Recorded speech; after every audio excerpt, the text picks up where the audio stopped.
Comment s'accorder du temps pour soi quand on accompagne au quotidien l'être aimé ?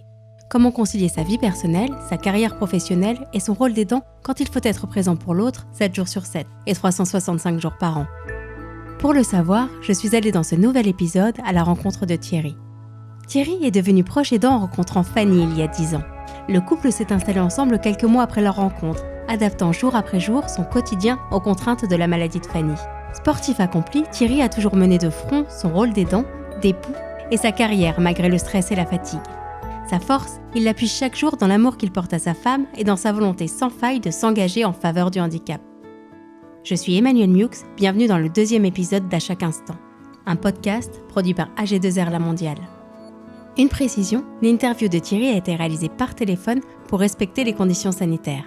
Je m'appelle Thierry, j'ai 43 ans, je suis le mari de Fanny. Ma femme Fanny, elle est atteinte de la pathologie de l'ataxie de Friedreich, qui malheureusement, pas grave en fonction des chocs émotionnels. Et là, nous, du coup, on a eu la perte de nos filles et elle a eu, là dernièrement, il y a 2 ans, un AVC suite à une déshydratation, une canicule, qui l'ont fait hospitaliser 4 mois. Ça a été assez éprouvant. Depuis combien de temps vous êtes mariés ? On est mariés depuis 5 ans et on est ensemble depuis 10 ans. Notre rencontre, c'est un hasard total. J'étais bénévole dans une association où elle était cavalière, handi-cheval, et à force de rencontres, à force de discussions, de beaucoup de discussions, on a trouvé des points communs. La lecture, on lit beaucoup tous les deux, et puis des points communs sur la philosophie de vie amérindienne. Et de fil en aiguille, à force de discussions, on a pris la décision, moi j'ai pris la décision d'aménager chez elle. Puis après on a eu un logement ensemble. Sa pathologie, quand je l'ai connue, elle n'était pas au stade où elle est actuellement. Quand je l'ai connue, elle était secrétaire dans une association. En 10 ans, sa pathologie a évolué. Les deux grossesses, malheureusement, qui se sont mal passées, ont aggravé sa situation du fait de la tristesse de la chose. Quand on a sa pathologie, déjà, c'est pas simple pour se faire diagnostiquer. Il faut faire une biopsie. Donc, moi, tout ce cheminement-là, je l'ai pas vécu parce que quand on s'est connu, elle était en fauteuil. Elle arrivait à se verticaliser toute seule, même marcher un petit peu. Mais toute la partie la plus pénible qu'elle a vécue, c'était à l'école. Et là, depuis 19 ans, elle est suivie. Le professeur qui suit Fanny, c'est une professeure sur Paris où elle est suivie par une neuro et une cardiologue qui suivent son cœur et la neuro pour tout ce qui est coordination, parce que la maladie atteint la coordination. À quoi ressemble une journée type ? C'est quoi votre quotidien à tous les deux ? Alors, une journée type, c'est comment ça ? 7h45, le réveil sonne. Donc là, je me lève, je m'habille. Après, Fanny, je lui mets ses chaussons, son peignoir. De là, il y a le petit déjeuner.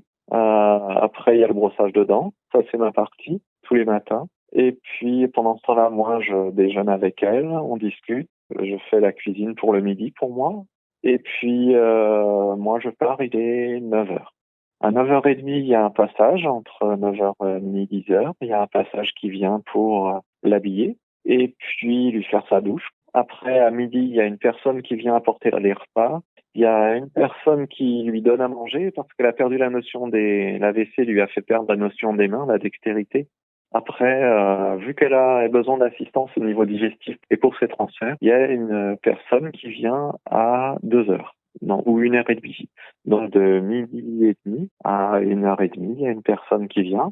Ensuite, il y a un autre passage à 4h, parce que toutes les 2 heures, il faut qu'elle aille aux toilettes. Et elle profite en même temps, quand elle vient à 4h, de changer de fauteuil. Et elle passe de son fauteuil manuel à un fauteuil manuel verticalisateur. Et là, ça lui permet de changer de position et d'être en position debout. En moyenne, c'est 1/4 d'heure toutes les heures. Et voilà. Alors, les aléas de la maladie aussi, c'est des fausses routes. Ça arrive que des fois, comme là, il y a 15 jours, elle m'a un peu fait peur parce que ça a duré plus longtemps que prévu pour qu'elle reprenne sa respiration. Alors, je me mets assis devant elle et elle met sa tête dans mon épaule et je la calme au mieux possible parce qu'elle n'arrive plus à respirer.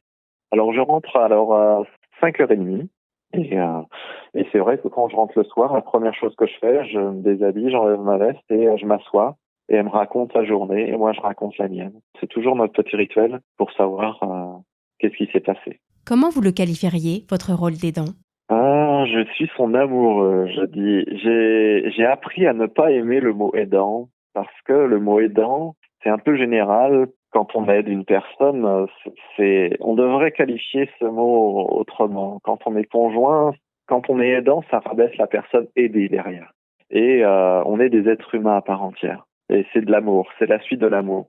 Et quand on se marie, comme dirait l'autre, on se marie pour le meilleur et pour le pire. On peut subir un AVC, on peut subir un chômage, on peut subir une dépression. Et c'est ensemble qu'on lutte qu'on combat.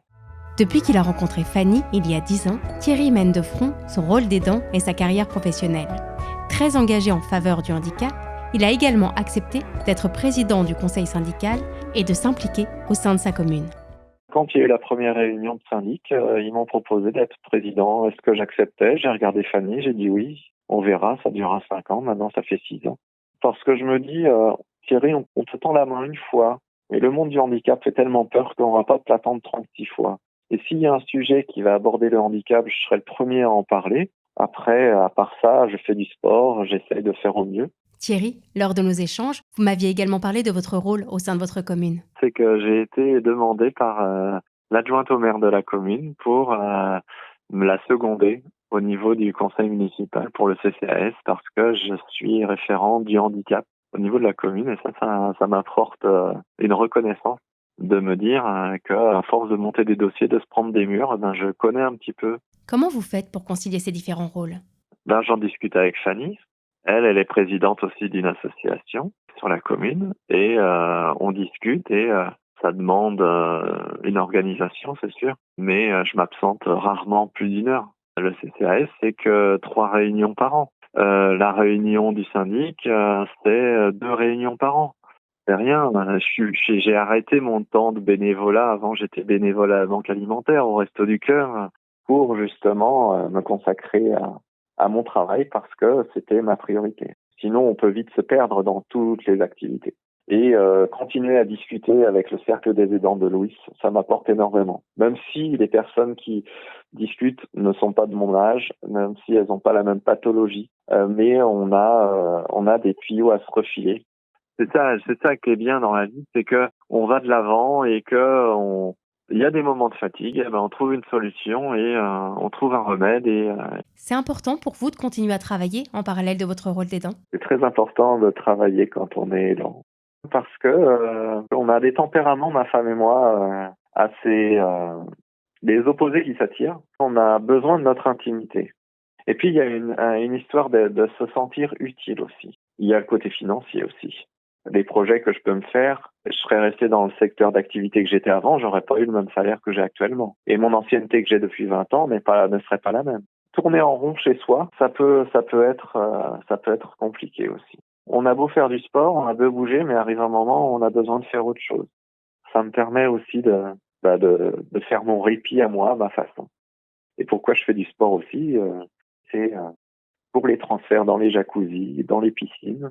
Quand on va dans les petits trains visiter les villes, Fanny, elle monte sur mon dos, je m'accroupis devant elle, elle me tient autour du cou. Et des fois, comme l'année dernière, au mois d'août, un défi, j'ai monté ma femme au sommet du Mont Saint-Michel. Donc maintenant, je me suis dit, tous les phares bretons sont ouverts. Le château de Carcassonne, c'est possible. Bon, c'est vrai qu'on a été à Bruges là cet été, mais le Covid étant là, on a pu seulement à Bruges faire la calèche et le bateau. Mais c'est déjà ça. Et puis, à sa sortie d'hôpital aussi, on a fait une chose, c'est qu'on a été au village Répit Famille au 6 dans le Jura. Ça permet de faire une bonne bouffée d'air quand on a besoin d'assistance au niveau infirmière, au niveau aide-soignant, la toilette, tout ça, l'habillage.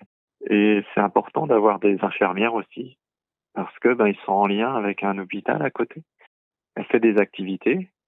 Moi, je fais des activités de mon côté. Et on fait des activités ensemble. Et la personne, comme Fanny, elle a droit aussi à des massages.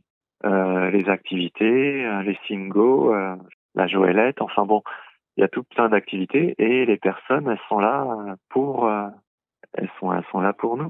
C'est ça qui est bien. Elles savent de quoi elles parlent. Comment envisager sereinement l'avenir quand on accompagne un proche ? Fanny et Thierry ont trouvé leur solution. Ils profitent de chaque instant. J'ai envie que ça continue le plus longtemps possible parce que sa maladie est évolutive. On ne sait pas quand est-ce qu'elle va évoluer, malheureusement. Et on ne veut pas le savoir, on ne sait pas ce qui peut arriver. Mais le plus tard possible, vu que je suis son meilleur médicament. C'est quand même appréciable d'avoir une phrase d'un professeur qui dit « Votre amour est son meilleur médicament ». Alors moi, ce que je fais, c'est d'être le plus amoureux et le plus aimant pour pouvoir éviter d'être séparés comme on a été séparés de force un petit peu par la maladie, par la santé. Quand le médecin nous dit elle va rester un petit peu parce que son cœur il tient plus ou elle a une assistance digestive, on a à attendre que l'assistance digestive s'en va. Après, on va la mettre en rééducation. On va attendre encore un mois. Et puis, et combien encore? Parce que j'ai besoin de l'avoir. Elle a besoin de m'avoir aussi auprès d'elle. On a besoin de se tenir le bras, de se tenir la main. C'est comme ça que j'ai pu la sortir de l'hôpital, c'est de pouvoir lui tenir la main. Les prochains mois, je les envisage à rester stabilisés. Au niveau de la pathologie de Fanny, on s'adapte en fonction des hauts et des bas. Elle a quand même été très bas avec son passage à l'hôpital là, il y a 2 ans. Donc, qui fait que on fait au mieux et on prend plaisir à prendre soin de nous, vivre au jour le jour. Elle est carpe diem et on relativise les choses aussi. La maladie elle évolue, quoi qu'il arrive. Ça, on le sait. À chaque instant, un podcast produit par AG2R La Mondiale.